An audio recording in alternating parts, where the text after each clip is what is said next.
Hallo mense, ek is Koos van die Groot Karoo. Man, ons moet nou eendag die storie vertel van as ons nou Kaap toe gegaan het, en die padkos en die goed wat saamgegaan het, nou die geleide geweer wat saamgegaan het, ek het omtrent baie navrae en opmerkings daaroor gehad. Nou, ek dink ek gaan nou maar die storie vertel waar dit vandaan kom. Maar voor ek nou met die storie begin, wil ek daarom net sê, almal in Namibië moet daar inskakel by InfoStream op Facebook, ou Dirka se program, en dan kyk julle sommer daar ook. Nou maar kyk, ek gaan nou die storie 'n bietjie verloop haal by my oupa Grootjie.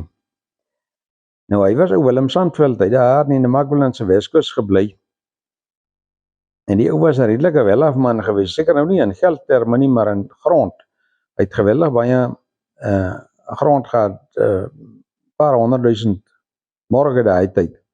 Nou die ou is toe jonk oorlede, of relatief jonk, hy was nog nie 60 nie. En toe is daar nou baie van die plase, en die is nou onder sy kinders verdeel. Onder andere my ouma aan my pa se kant het nou ook 'n stuk grond gekry. Nou toe, die volgende geslag wat my oupa hulle nou in is, gaan nou toe aan op die gronde en hulle boer nou. Maar die besigheid was daai tyd nog al primitief gewees. Daar was nie drade nie, en daar was nie ontwikkeling nie, en daar was nie boorgate nie. En hulle het maar so oor weer gewy daar waar dit gereën het, daar die man se skaap na toe gevat. En toe kom my pa hulle nou later by. En toe begin die ontwikkeling, toe moet daar draad gespan word, dan moet geboor word, dan moet meer intensief geboer word. Die moderne tyd het aangebreek. Nou kyk, as jy nou draad span, dan moet jy nou weet waar is die bakens, jy moet weet waar is die loop die lyne. En as jy wil boor, moet jy weet waar loop die lyn, nie per ongeluk op jou buurman se grond boor nie. So hy en sy neefs en die manne moet toe die bakens uitsorteer en die lyne en waar, wie se grond, waar hou dit op, waar begin dit. Dit is toe 'n redelike deur mekaar spulletjie. En hulle is by prokureurs in en by prokureurs uit en ou aktes nageslaan, en hulle was later by die bekende prokureurs in die Kaap, de Klerk van Gent. Maar die uitsluitsel kan nou nie lekker kom nie. En toe stel, ek weet nou nie wat 'n prokureur voor, hulle moet die minister van Landbou gaan sien. Nou ek weet nie wat die minister van Landbou nou in die saak kon doen nie, maar my pa en sy broer Willem word toe afgevaardig deur die familie om die minister te gesien, en hulle parlementslid op Gaffie Marie van daai tyd reël vir hulle afspraak. Nou ek weet nie of hulle twee nou die heel beste kandidaate was vir so 'n werk nie, maar hulle was in elk geval nou nie te min kwaai opgemaak met die belangrike taak wat hulle nou het. En so kom die dag dat hulle nou in die Kaap die parlementsbesoek moet doen. Maar kyk, daai tyd kon die mense mos nou nie in die Kaap ry nie. Hulle daar ver in die foreshore was 'n parking, en daar het hulle nou hulle bakkie gelos. Ek dink dis daar waar Naspers se gebou vandag staan, of die Cape Town International Convention Center iewers rond. Toe stap hulle twee nou 2 kilometer op na die parlementsgebou toe, en daar ontmoet hulle nou die parlementslid, en die vat hulle nou na die minister se kantoor toe. Hulle is nou op pad na die kantoor, so 'n breë gang met so 'n dik groen mat. En hulle stap nou in die gang af, en hier kom 'n man van voor af gehardloop, en hy fluister iets in die parlement in Gaffie se oor. En nou Gaffie sê, luister, wag julle twee net gou hier, kom nou terug. Nou staan hulle daar, maar daar kom niemand terug nie. Daar kom nog 'n man verby. En hulle vra vir die ou, maar waar, hoe, wat gaan aan? Die man sê, sit julle twee net hier, ons sal nou weet. Maar hulle kom agter, hier is fout iewerster. Hier, dit is soos my pa sê, het smaak soos 'n stok waar jy in 'n bynes gesteek het, iets begin gons. En hulle kan nie agterkom, maar nou is hulle maar daarso.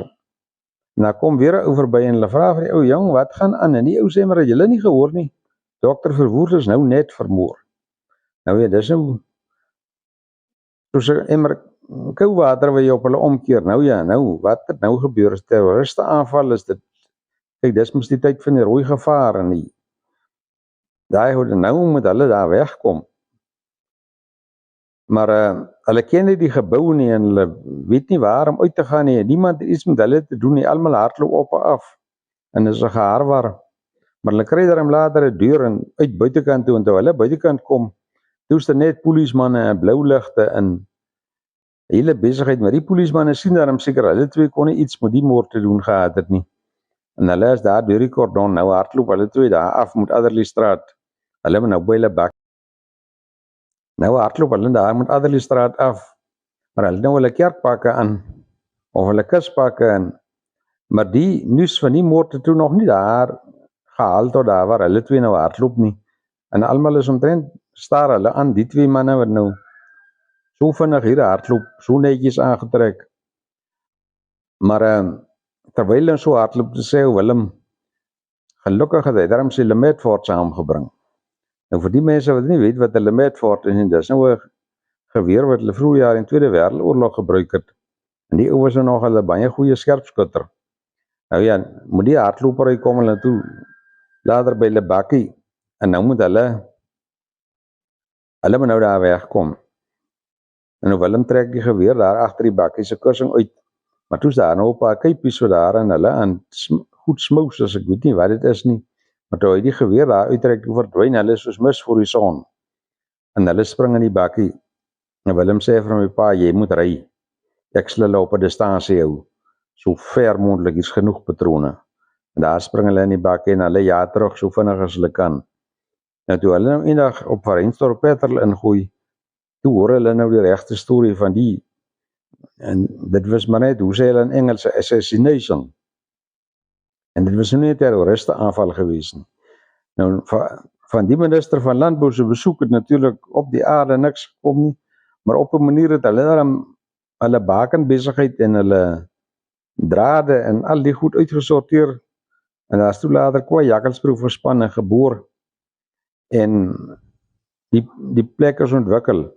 Maar so ek sê, dit is nou die rede vir die geleide geweer wat altyd saam gegaan. Hulle het toe skrik gevat vir die Kaap vir altyd. Vir as daar miskien so iets kon gebeur, jy jouself moet verdedig.